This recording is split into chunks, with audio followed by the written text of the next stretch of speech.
Welcome back, everybody, to the Great Commission Alliance Media channel. My name is Chris, and today we're going to look at Joshua chapter 1, verse 8, and we're specifically going to answer the question of why is it so important for us to meditate on God's Word. So stay with me as we get started.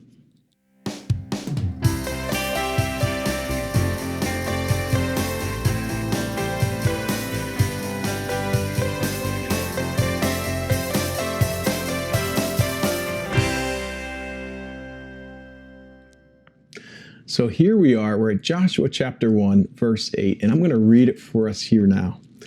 It says, "This book of the law shall not depart from your mouth, but you shall meditate on it day and night, so that you may be careful to do according to all that is written in it. For then you will make your way prosperous, and then you will have good success." So here it's talking about this book of the law. This is God's word. And it's telling us that we do not let it depart from our lips. In fact, that we are to meditate on it both day and night. And so as I read this morning and as I reflected more on it, I had the question of why? Why is that so important for us to continue to meditate on God's word? Why is it not enough for us just to know what God's word says and do our best to be obedient? And I think the answer to that question is really with another question. And that question is, well, what happens when we don't do this? So what happens when we don't continue to renew ourselves with God's word daily? Well, I know for me, I can speak for myself, and really quickly I resort back to my own ways.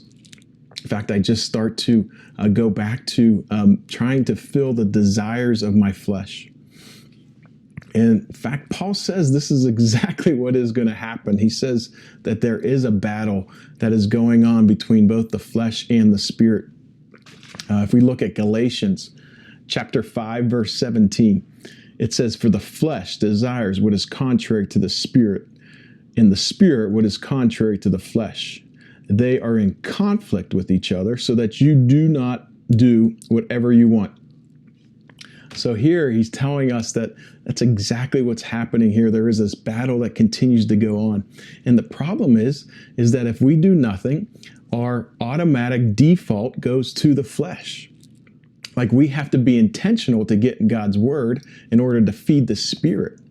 But if we don't do anything, automatically we resort to the flesh. You know, you think about a child, right? And as a parent, you don't have to teach your child to be disobedient. No, it comes natural to them. In fact, what you have to teach them is how to be obedient. And really the same is true for us. You know, my mom used to share this analogy about this, and I think it really applies here. And she would say that it's as if there's two dogs that are fighting against each other. And she would always tell me, which dog is going to win? And the answer to that is it's the dog that you feed the most. And I remember as she would share that with me, my mind instinctively went to, well, if two dogs are in the middle of a fight, you know, why are they stopping to eat? Why are they going to stop to eat? And as silly as I guess that reasoning was in my head, the truth is that I think most of us as believers actually follow that same reasoning. Like we wait till we're in the battle.